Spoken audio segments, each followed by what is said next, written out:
past the halfway point. It's gone by that fast. It has. KIRO 7 Sports Director Chris Swanson is here right now with some of the big games around the area. Maybe a little bit mud out there, Chris. I'm going to have to warn the guys that go out and shoot these games because, you know, I wasn't watching Morgan's forecast till like 2 seconds ago, right? Yeah, week 7, this does start to get interesting because, you know, teams are in the playoffs. Some teams might miss the playoffs after a loss tonight. That's the drama that plays out. Our player of the week, he's got his team right in the mix. That's Decatur High School's Nehemiah Washington. He's racked up a number of good games this year, but last Friday he ran for 164 yards, 2 touchdowns on just 11 carries. That's what did it, right? It helped the Golden Gators to a 41-7 win over Mount Rainier. At 5-1, they've all but locked up a playoff berth, and Washington is ready to carry them to a title.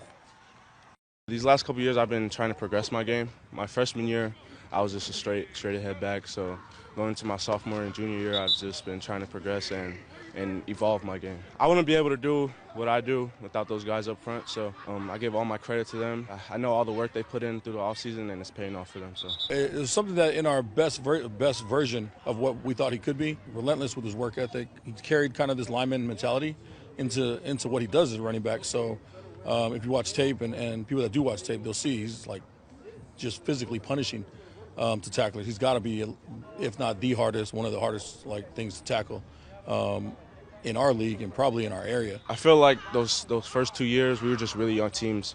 We were full of just freshmen and sophomores, and coming up now, we're juniors and seniors. So I feel like that being older gives us that advantage. Having those years to bond together and create that chemistry has definitely helped us too. They were 1-9 2 years ago, 3-6 last year, and so they've just kind of grown into this. Where little by little they've gained confidence through the weight room, through conditioning, through the off season, and it's really the coolest thing is to see them kind of have more faith in each other and see them kind of play for each other a lot more than what they had been before. I feel like after watching the Kennedy film, we saw our mistakes, and going to the game the next weeks, we just wanted to capitalize and clean up those mistakes. So that was the mentality going into those games. He is kind of the heartbeat of our team and things, both through, and mostly it's through, he's not a big talker, so it's really mostly through work ethic and just example. Our OC coordinator, Clark Hoven's done a great job of kind of integrating the things that Spencer does really well at quarterback and then meshing the 2 styles of running backs that we've had. And so that's worked out really well. It's helped to have kind of this kind of offsetting running backs. Now Nehemiah has to take that, kind of carry the load more. And the thing that we found out, and we've always kind of known, is that he's definitely built for that. Deep in the playoffs. I mean, that's been our focus all offseason, playoffs or bust. So we had 2 running backs coming in. One of them just broke his collarbone. Saya Tongaloa just broke his collarbone, and we're hoping to get him back by making a playoff run if possible. That's the only way we see him on the field again. So that's kind of a running goal for the team, is to finish the season with him on the field. We have to go and accomplish some things we've never done before.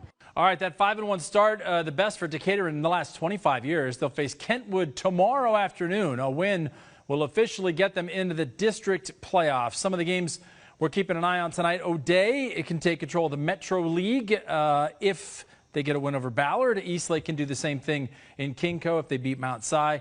And we're going down south tonight, like way down there, as Yelm visits Timberline, and then way out west for another top 10 matchup as Bremerton visits North Kitsap. So join us tonight for scores and highlights. I'll make sure they get the rain gear out there. I'm not going anywhere because I got to be here at 6:20 for Huskies, Oh, yeah. Seahawks, and Crack.